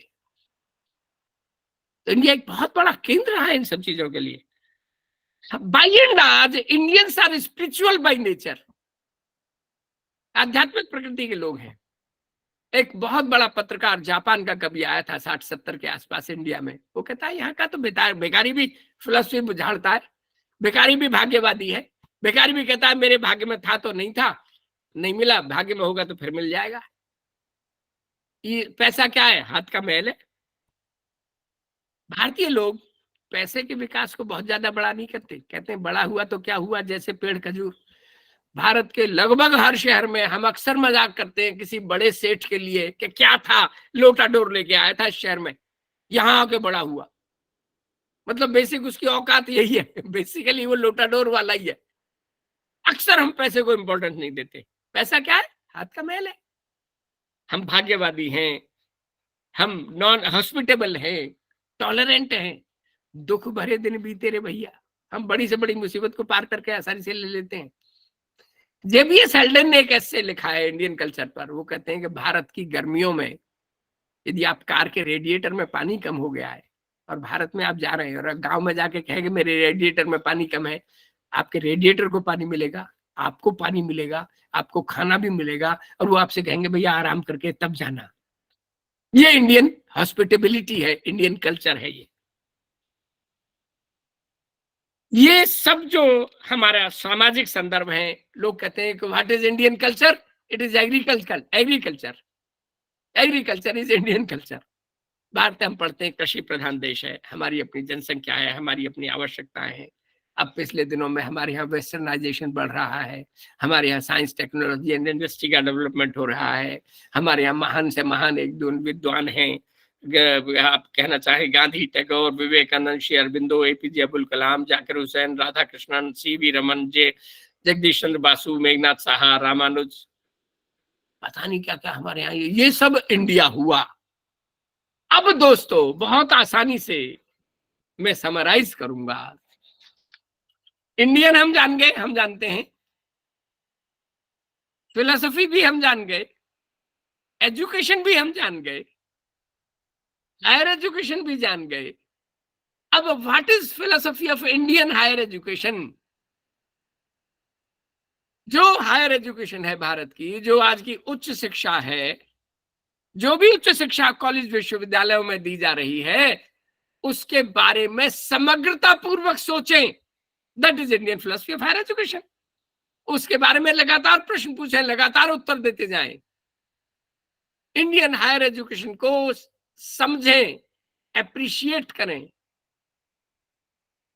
To understand and appreciate Indian higher education as a whole is a philosophy of Indian higher education. To consistently ask questions and try to answer questions about higher education in India is a philosophy of Indian higher education. ये सारा जो पूरा संपूर्णात्मक दृष्टि, important बात क्या है? Holistic curiosity, प्रश्न उठाते रहना, ये सब फिलोसफी की आत्मा है। इन आत्मा से जब भी हम इंडियन हायर एजुकेशन के बारे में सोचेंगे, चिंतन करेंगे, प्रश्न उठाएंगे, बात करेंगे, उत्तर देने का प्रयास करेंगे, that will be Indian philosophy of higher education. मैं अपनी बात यहीं समाप्त करता हूं, 10-12 मिनट बचे हैं। आप सभी का स्वागत है, आप प्रश्न पूछें, प्रश्न आमंत्रित हैं। मैं बार बार कहूंगा, हम लोगों ने बेईमानी की है, audio off and video on होना चाहिए था। अब आप कृपया कर ऑडियो ऑन करें और सवाल पूछें। आपका स्वागत है। यू आर प्रणाम वेलकम। सर। नमस्ते सर। जी नमस्कार जनाब, अपना नाम बताएं सर, किधर से? डॉक्टर रवीश कुमार सिंह। डॉक्टर रवीश सिंह जी बोले प्लीज। सर, बहुत सुंदर आज का वक्तव्य रहा सर। दर्शन के विषय में जानने और समझने में बहुत मदद मिली, बहुत सहायता मिली। आचार्य रजनीश को हम लोग सर यूट्यूब पर छोटी छोटी क्लिपों में लगातार देखते रहते हैं। कैसे देखते हैं आप इन्हें भारतीय दर्शन के परिप्रेक्ष्य में? देखिए, जीवन की एक दृष्टि है। आचार्य रजनीश का यदि और चार बातें ना कहूं, मैं केवल एक कहूं। आचार्य रजनीश ने जो इंडियन ओल्ड विजडम थी, उसको आधुनिक संदर्भों में कॉमन आदमी को समझाने के लिए धर्म, अर्थ, काम और मोक्ष चारों जरूरी हैं, उसको करने का एक बड़ा शानदार प्रयास किया है। और अब हर व्यक्ति की जैसी वृत्ति रहती है, धर्म, अर्थ, काम और मोक्ष की किसी भी वृत्ति को, उस व्यक्ति को वृत्ति रखना गलत नहीं है। उसको एक अपने नजरिए से जीवन को सुंदर बनाने का उन्होंने प्रयास किया है। I appreciate that. That's also part of philosophy. एक जीवन जीने की फिलॉसफी है, एक जीवन जीने का दर्शन है, ओशो दर्शन हम लोग कहते हैं। जी धन्यवाद सर। और कोई सवाल साथियों? नमस्ते सर। जी नमस्कार मैडम। सर मेरा क्वेश्चन ये शर्मा है। जी बोलिए। जी सर, मेरा क्वेश्चन ये है, फिलोसफी ऑफ एजुकेशन और एजुकेशनल फिलोसफी में अंतर क्या है? हाँ, बड़ा बढ़िया सवाल पूछा है। आप तो अंदर बिल्कुल गहराई में घुस गई मैडम। मैं एजुकेशनल फिलोसफी और फिलोसफिकल एजुकेशन के बारे में बात कहूं पहले। Yes sir. लाल किताब की बात की जा रही है। किताब कौन सी? लाल। हरी किताब, नीली किताब, पीली किताब, जामुनी किताब। Philosophical education, psychological education, sociological education, moral education, vocational education. तो एजुकेशन तो वो मेन बात होगी, उसके विभिन्न प्रकार हैं। ये किताब एक ही है, लाल नीली हरी। एजुकेशन एक ही है, उसका वोकेशनल पार्ट या मोरल पार्ट या साइकोलॉजिकल पार्ट या फिलोसफिकल पार्ट, ये पार्ट हो गया। ये तो हो गया फिलोसफिकल एजुकेशन। एजुकेशनल फिलोसफी, अब यहां हम फिलोसफी की बात कर रहे हैं। फिलोसफी किताब हो गई अब यहाँ। फिलोसफी कौन सी? Moral philosophy, educational philosophy, scientific philosophy, western philosophy, Indian philosophy. Philosophy कौन सी? उसके विभिन्न प्रकार की बात कर रहे हैं। अच्छा जी, अब हम बात करते हैं फिलोसफी ऑफ एजुकेशन की। हाँ, घोड़े को घास खिलाने से पहले मान लो हरा चश्मा लिखा दें, तो हरे चश्मे से घास कैसी दिखेगी? लाल चश्मे से घास कैसी दिखेगी? जामुनी चश्मे से घास कैसी दिखेगी? तो फिलोसफी ऑफ एजुकेशन, एजुकेशन को देखने का फिलोसफी वाला चश्मा। Philosophy of education, psychology of education, sociology of education, शिक्षा को देखने के कौन सा नजरिया है। अब यह दूसरी बात होगी, किन नजरिए से आप शिक्षा को देख रहे हैं। तो फिलोसफी के नजरिया से, फिलोसफी के एंगल से, फिलोसफी के व्यू पॉइंट से शिक्षा को देखने की प्रक्रिया फिलोसफी ऑफ एजुकेशन है। मैडम, काफी हद तक शब्दों का खेल है। एंगल का, हर शब्द का मानना अलग अलग हो जाता है। मेरी शुभकामनाएं। Thank you. Doctor Ravindra Singh Chauhan ji कुछ कहना चाहते हैं। Good morning sir. Very good morning sir. Sir मेरा प्रश्न ये है कि आज के समय में जिसने अपना ऑडियो ऑन कर रखा है और किसी ने, इससे वॉइस इको होने लगती है, इससे दिक्कत आती है। रविंद्र जी बोले प्लीज। जी सर, मेरा प्रश्न ये है सर, आज के समय में जो स्टूडेंट्स हैं या जो भी स्कॉलर्स हैं, ज्यादातर लोग जो शिक्षा को अगर हम दर्शन की शास्त्र, दर्शन के प्रोस्पेक्ट से पढ़ें, यानी दर्शन फिलोसफर बन करके अगर किसी सब्जेक्ट को पढ़ा जाए, तो मुझे लगता है कि ज्यादा उसका लाभ मिलेगा और उसमें ज्यादा उसकी निपुणता आएगी। लेकिन आज हो क्या रहा, जॉब ओरिएंटेड की तरह से या उसके फल के तरीके से देख करके पढ़ते हैं, तो जिससे क्या होता है, उसका लाभ जो है वो कुछ ही मिल जाता है। तो इस समस्या को कैसे निवारण किया जाए कि जो लोग हर सब्जेक्ट को फिलोसफर की तरह से पढ़ना शुरू करें? बहुत बढ़िया सवाल। फिर मैं कहूंगा सुंदर सवाल है सर। सर, एक फिल्म का गाना है, दम ले ले घड़ी भर, ये छैया आएगा कहाँ। फिलोसफी यही कहती है, थोड़ी देर के लिए रुक जा, चिंतन कर, मनन कर, अध्ययन कर, फिर आगे बढ़। तो आपाधापी से रोकने के लिए फिलोसफी ये कह देती है थोड़ी देर रुक जा, इसके बारे में होलिस्टिक चिंतन कर, लगातार सवाल पूछ, लगातार उत्तर देते, इसको अप्रिशिएट कर, अंडरस्टैंड कर। फिलोसफी यही कहती है कि थोड़ा रुक के आनंद से इस चीज के बारे में सोचो। और ये आप बड़ा गहरा सवाल बता रहे हैं, ये मेरे और आपके सभी के लिए है, ये सभी पेरेंट्स के लिए है। रूसो ने एक बड़ा बढ़िया सवाल कहा था बच्चों के बारे में, बच्चों की शिक्षा के बारे में। ये आवाज आ रही है, बच्चे को यदि हम चुप करा दें कहीं खैर, तो रूसो ये कहता है हम स्कूल स्टेज पर इस चक्कर में रहते हैं, बच्चे को ये करा दें, ये करा दें, ये भी सीख ले, ये भी सीख ले। 6 साल का नहीं 5 साल का दाखिल करो, 5 साल का नहीं 4 साल का दाखिल करो, 3 साल का दाखिल करो, 2 साल का दाखिल करो, 1 साल का दाखिल करो। अमेरिका में 3 महीने के बच्चे को क्रश में भेज लेते हैं। रूसो कहता है this is not the time to gain, this is the time to lose. Philosophy यही कहती है टाइम गेन करने के चक्कर में मत रहो, गरम गरम मत खाओ, डाइजेशन खराब हो जाएगा, ठंडा करके खाओ, आराम करके खाओ। तो और ये हमारी अपनी पर्सनैलिटी से जुड़ा हुआ है, ये हमारे अपने व्यक्तित्व से जुड़ा हुआ है, ये हमारी बेसिक नेचर से जुड़ा हुआ है। हम जिंदगी को कैसे लेते हैं, आराम से लेते हैं या आपाधापी से लेते हैं? आपाधापी से लेंगे तो परेशान होंगे। तो फिलोसफी यही मैसेज दे रही है। और जो कि ये आपने बड़ा बढ़िया सवाल उठा दिया, अल्टीमेटली मुझ पर आप पर निर्भर नहीं करता, काफी कुछ व्यक्ति की नेचर पर निर्भर करता है कि वो जिंदगी को, दुनिया को, बच्चे को, शिक्षा को किस तरह से लेता है। बड़ा अच्छा नहीं सर, वो सब अपॉर्चुनिस्टिक हो रहे हैं, इस वजह से सिर्फ जो ध्यान जो जा रहा है केवल अपॉर्चुनिटीज को एग्जैक्ट करने, प्राप्त करने की तरफ जा रहा है। अगर हम उसमें, मेरा मानना है कि अगर हम किसी भी सब्जेक्ट को या किसी भी चीज की गुणवत्ता पर अगर हम फिलोसफर की तरह से देखेंगे तो फल तो अपने आप मिल जाएगा। गीता में भी भगवान श्री कृष्ण ने भी यही कहा है कि जो है काम का क्वालिटी अच्छी है तो फल अपने आप मिलेगा।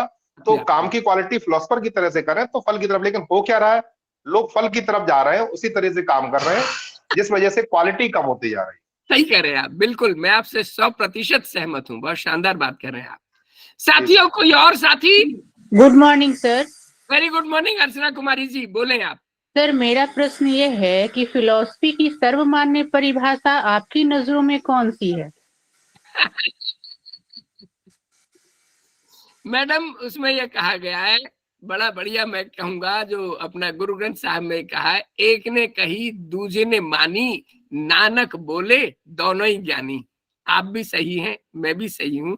फिलोसफी की किसी परिभाषा को, एक फिलोसोफर तो ऐसा है, एक की किताब पढ़ी, उसने कहा कि आप फिलोसफी की परिभाषा दे ही नहीं सकते, फिलोसफी की परिभाषा देनी ही नहीं चाहिए, क्योंकि यदि आपने फिलोसफी की परिभाषा दी तो फिलोसफी को उन शब्दों में बांध दिया आपने।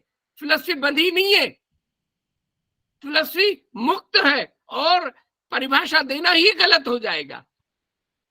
इसलिए अलग अलग व्यू है, किसी एक व्यू से अटकना गलत है। मैं ये कहूंगा फिलोसफी शानदार जीवन जीने का एक जरिया है, बस इतना काफी है मेरे लिए। Thank you. धन्यवाद सर, धन्यवाद। कोई और साथी? वीर या वीरांगना? प्रणाम सर। प्रणाम रवि प्रताप जी, बोले। सर, विज्ञान को दर्शन के साथ कैसे स्थापित किया जा सकता है? सर, मैंने बताया था ना, विज्ञान बेटी है, दर्शन माँ है। सारा जो साइंस था, सर आप हिस्ट्री देखें, हिस्ट्री में all science was part of philosophy. आज से केवल 2000 साल पहले साइंस की सारी बातें फिलोसफी में पढ़ाई जाती थी। बाद में उसको क्लासिफाई कर दिया नेचुरल फिलोसफी, फिर बाद में उसको स्पेशलाइज कर दिया नेचुरल साइंस, फिर स्पेशलाइज किया physical science and biological science. तो अल्टीमेटली हमें हमारी माँ फिलोसफी ही है। विल्डीग्रेन ने कहा ना, फिलोसफी माँ है और साइंस बेटी है। जी जी। शरद वर्मा जी कुछ कहना चाहते हैं। Good morning sir. Good morning sir. Sir, sir मेरा सवाल ये है कि सर दर्शन और फिलॉसफी में क्या अंतर है? मैंने भी इसको बताने का प्रयास किया था। मैं केवल एक चीज कहूंगा, फिलोसफी की जहां बात की जाती है वो सांसारिकता के संदर्भ में बात की जाती है। विजडम, विवेकशीलता, practicality, down to earth, practical होकर किसी भी दुनिया की समस्याओं का हर जब व्यावहारिकता से सोचेंगे तो दैट विल बी फिलोसफी। विवेकशीलता से, होलिस्टिक रूप से। दर्शन थोड़ा अलग एंगल है। दर्शन है परम सत्य, अल्टीमेट ट्रुथ, चाहे वो गॉडली हो सकता है, डिवाइन हो सकता है, अब बातों की एक साथ दैट अल्टीमेट ट्रुथ को जानना, समझने का प्रयास करना। जरूरी नहीं कि वो ट्रुथ सांसारिक हो, संसार से परे का भी ट्रुथ हो सकता है। फिलोसफी संसार से परे के ट्रुथ के ऊपर नहीं जाती। फिलोसफी विजडम की बात करती है, विवेकशीलता की बात करती है, मानवता की बात करती है। और दर्शन वो मानवता से और ऊपर उठकर की बात करता है, परा सत्य की भी बात करता है, सत्य के भी सत्य बात का है। हाँ जी, कोई और साथी? Thank you sir. एक कोई प्रश्न और ले सकते हैं, आधा मिनट बाकी है। कोई वीर या वीरांगना उत्कंठा से पूर्ण? मेरे मित्र कहा करते थे everything is clear in the mind और क्लियर फ्रॉम द माइंड। दिमाग में साफ है या दिमाग से साफ है? राजेंद्र प्रसाद है जी, कुछ कहना चाह रहे हैं। राजेंद्र जी कुछ कह रहे हैं? सर मीमांसा को एक्सप्लेन कर दीजिए सर। मीमांसा सर मैं एक ही लाइन में कहूंगा, हालांकि हमारा ये अभी विषय नहीं था। मीमांसा का शाब्दिक अर्थ है इंटरप्रिटेशन, मीमांसा करना, एनालिसिस करना, विश्लेषण करना, चिंतन करना, मनन करना, विश्लेषण करना। तो मीमांसा के भारतीय दर्शन में मीमांसा के दो हिस्से माने गए हैं, मीमांसा, उत्तर मीमांसा। मीमांसा शब्द जो भारतीय दर्शन के संदर्भ में मीमांसा के 3 शब्द प्रयोग किए जाते हैं, मीमांसा, कर्मकांड और पूर्व मीमांसा। इसके विपरीत जो दूसरा दर्शन है वो वेदांत दर्शन, उपनिषद दर्शन या उत्तर मीमांसा, तीनों शब्द प्रयोग किए जाते हैं। तो मीमांसा का जो शाब्दिक अर्थ है वो है इसकी मीमांसा करो, इसका विश्लेषण करो, इसके बारे में चिंतन करो। और कोई साथी? मेरे ख्याल से समय हो गया है। सर फिलोसफी के आधार पर वक्तव्य रहा सर, फिलोसफी के संदर्भ में बहुत फिलोसफी के आधार पर जीवन के परिप्रेक्ष्य में सर धर्म, अर्थ, काम, मोक्ष को किस प्रकार देखें सर? हाँ मेरे गुरुजी कहा करते थे जीवन को खिचड़ी की तरह से जीजिए। पेट खराब होता है तो हम खिचड़ी लेते हैं और खिचड़ी में सब चीजें मिलाते हैं। एक्लेक्टिक फिलोसफी, धर्म भी जरूरी है, अर्थ भी जरूरी है, काम भी जरूरी है, मोक्ष भी जरूरी है। सबको जीइए, सबको साथ साथ जीइए। गीता कहती है निरपेक्ष रूप में जीइए। किसी 5 स्टार होटल में है तो ये मत सोचिए प्यादे से फर्जिए भय और टेढ़े टोढ़ो जाओ, अपने को खुदा का बड़ा भाई मत मानिए, बड़ी जगह आ गए हो। और कहीं झोपड़ी में भी रात बितानी पड़ी है, उसको भी जीवन का आनंद मानिए।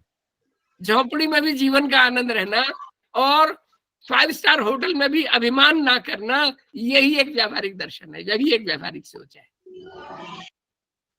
मेरे ख्याल से काफी है। बहुत शुक्रिया, आप सब लोगों को बहकाया मैंने इतनी देर तक। बहुत बहुत धन्यवाद। मेरी शुक्रिया, बहुत बहुत धन्यवाद सर। Thank you sir. बहुत धन्यवाद sir. Thank you sir. Thank you sir. Thank you sir. Thank you sir. Thank you sir. Thank you sir. Thank thank you sir. Thank you sir. Thank you sir. Thank you sir.